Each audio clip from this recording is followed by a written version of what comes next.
You do not know the world yet, but the world already knows you. You lie curled in a leathery egg high on a tree branch in a warm Southeast Asian forest. The branch sways with the monsoon wind, and the green canopy hums with cicadas. Inside the egg, your body is thin, soft, and shaped like a ribbon. Your scales are tiny, and your eyes are closed. But even now, the instinct to climb and glide hums quietly in your bones. You are a paradise tree snake, a future master of the air without wings. The egg is your cradle and your shield, yet it is a fragile cradle. Monitor lizards, crows, and hungry squirrels patrol the trees. They would not think twice before swallowing you whole. The day you break through, you will be alone. There is no mother waiting to warm you. There is no father watching over the nest. The jungle is filled with creatures bigger, hungrier, and faster than you. To live, you will have to grow, climb, leap, and never stop moving. And today, the thin eggshell cracks. The world hits you all at once. Heat, light, and the dizzying smell of leaves and resin flood into your new lungs. Your tiny head pushes out of the shell and you blink with lidless eyes. You are no longer hidden. Yes. You slide free from the egg and your belly scales grip the rough bark of the branch for the very first time. There is no one to guide you. Snakes of your kind are born independent, ready-made survivors. Your small tongue flicks in and out, tasting the air, decoding scents invisible to every other creature except your own kind. Each flick is a message to your forked brain: where to move, what to avoid, where food may lie. Hunger drives you forward. Your muscles thin but springy, coil and push. Gravity tugs at you, but you hug the branch tightly. Beneath, the jungle floor is far away. Up here, predators lurk in every direction. You are too small to be bold, so you stay still and trust your pattern of green and black to keep you hidden. Your first lessons are physical. You learn how to balance on branches thinner than your body, how to pull yourself forward, how to freeze when a shadow passes over you. You discover that the world speaks through vibrations, the quiver of bark under a squirrel's leap, the gentle hum of a butterfly landing. Your hearing is not like that of mammals. It is bone deep. Threats are constant. A crow swoops close, its wings slicing the humid air. You'll flatten yourself and remain as still as a painted stick. The crow passes, uninterested. Soon another danger comes. Another hatchling, bigger than you, flicks its tongue in warning. Your kind does not play. You turn away quickly, instinct telling you that a fellow snake can be as dangerous as a predator. The night grows darker.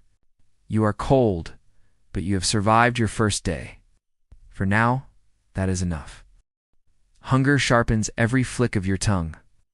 For 2 long days after hatching, you have not eaten.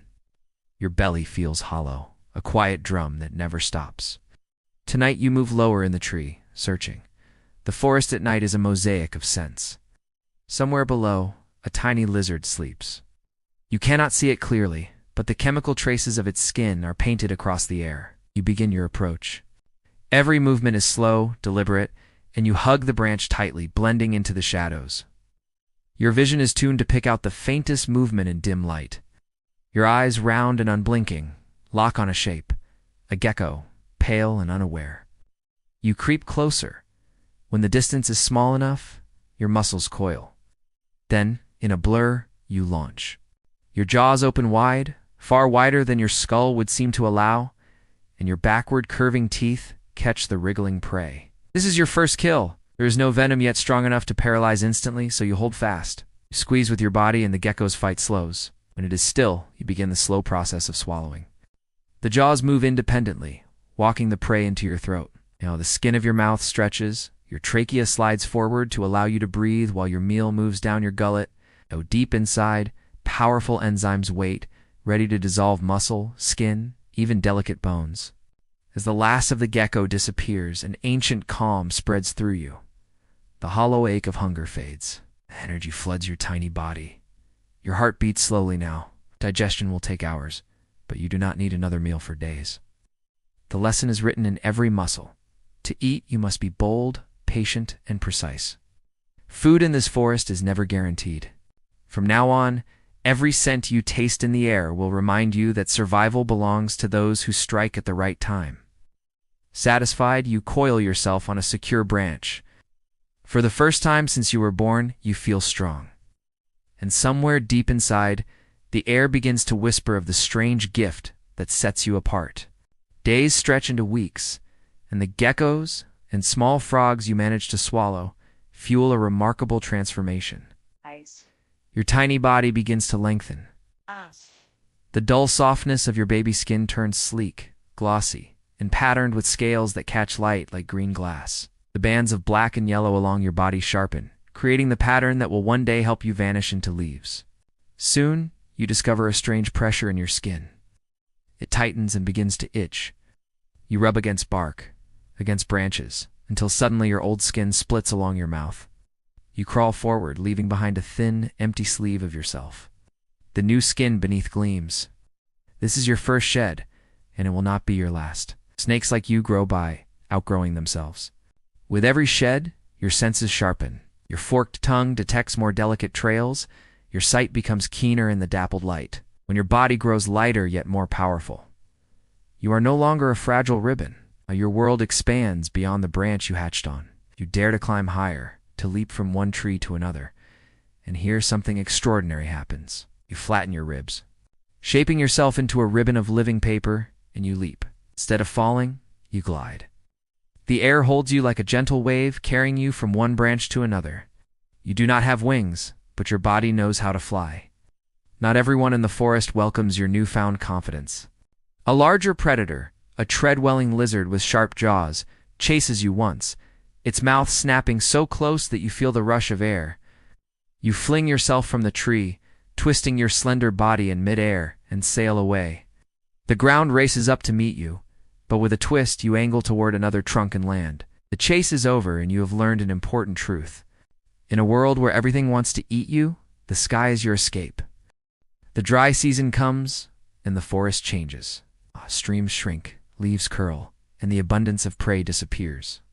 You glide from tree to tree for hours, tasting the air, but the scents of frogs and lizards are faint. Hunger creeps back into your body, sharper than before. Your muscles grow slower. You move less each day to save energy. Your heart beats at a calm, almost lazy pace. This is how a snake survives famine. By waiting, by turning into stillness itself. But stillness cannot last forever. On the fourth day without food, you find yourself dizzy. The wind rattles the branches. For a moment you misjudge a leap and fall, your body twisting in the air. You hit a low bush, stunned. Shadow crosses over you. A raptor, a hawk with talons that glint in the sunlight. Instinct jolts you alive. With the last of your strength, you spring forward, flatten your body, and glide. It is a short leap, clumsy, but just far enough. You land on a branch and stay pressed flat, heart racing. The hawk circles once and flies away. The jungle has spared you again, but you are weak. Hours later, you find a sleepy skink. With trembling muscles, you strike and swallow. Warmth spreads from your stomach through your entire body. In the forest, survival often depends on one lucky meal. Over the next year, you grow into your full length, over a meter of sleek, patterned muscle built for climbing and for the strange flight of your kind.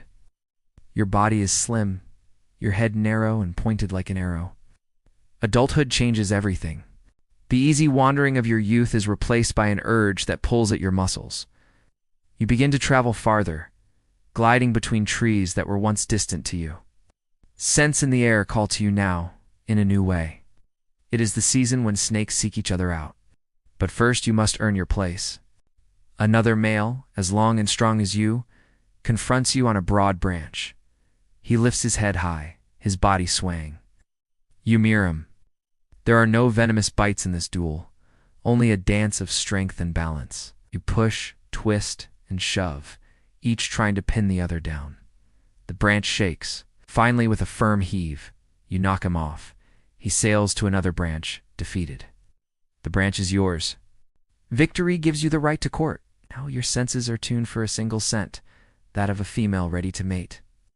You follow the invisible trail she leaves across the canopy, a chemical map written in the air. When you find her, you approach slowly, carefully. There is no violence here, only patience. You nudge her gently with your snout. If she accepts, she stays. If not, she glides away and you are left alone. This time, she stays. Your bodies coil together in silence, and for a few brief hours the restless, hungry forest seems to fade. This is not affection as humans know it, but it is a rhythm older than the jungle itself. Soon the season will end, and she will seek a safe branch to lay her eggs, and you will return to the wind and leaves, waiting for the next challenge. The forest around you softens into the wet season. Rain falls in silver threads, and the leaves gleam like polished stone. For weeks you follow the scent of the female, guarding her path from rivals. Sometimes other males try to approach, but you meet them with the same coiling strength you used before. In these contests, balance and patience win more than speed. One morning, she chooses a place high in the canopy, a hollow in the crook of a tree, safe from most predators. It is here that life will begin again. After mating, your role is complete. You glide away, leaving her to her careful work. She will lay her eggs, small leathery ovals, tucked into the warm hollow. There she will guard them for a short time, curling her body protectively around the clutch, keeping them safe from insects and curious lizards. When the eggs are ready, she will leave. Paradise tree snakes do not stay to raise their young. The hatchlings will fight their own battles the moment they split their shells, just as you did. From your branch far away, you continue your own cycle of hunting and shedding. The thought of the hatchlings never really touches you, but somewhere deep in your reptilian brain a pattern has been completed. Life in the jungle does not need the care of a parent. It needs only the persistence to begin again. The next season will come, and with it another chance. There is no nostalgia in your kind. There is only the rhythm of survival and the quiet joy of gliding through the heavy, green air. Now you are no longer a fragile ribbon of scales. You are a mature flying snake, the master of a strange and beautiful art. You know the trees like the lines of your own skin. You know the subtle shift of air that lets you leap from one branch, flatten your body, and sail across the open space. You have survived crows, lizards, hawks, hunger, and the fierce grip of your own kind.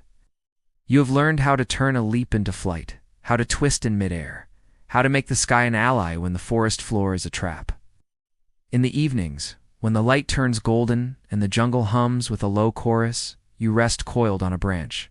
You watch insects dance in the sunbeams, and you feel the air pressing gently against your ribs.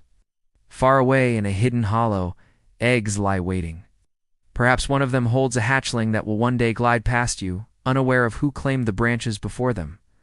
Life for a snake is never long. Sooner or later, a predator faster than you may strike, or your strength may fade with age.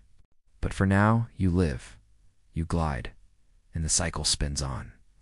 The forest is full of creatures with wings, but you, without a single feather, have learned to fly.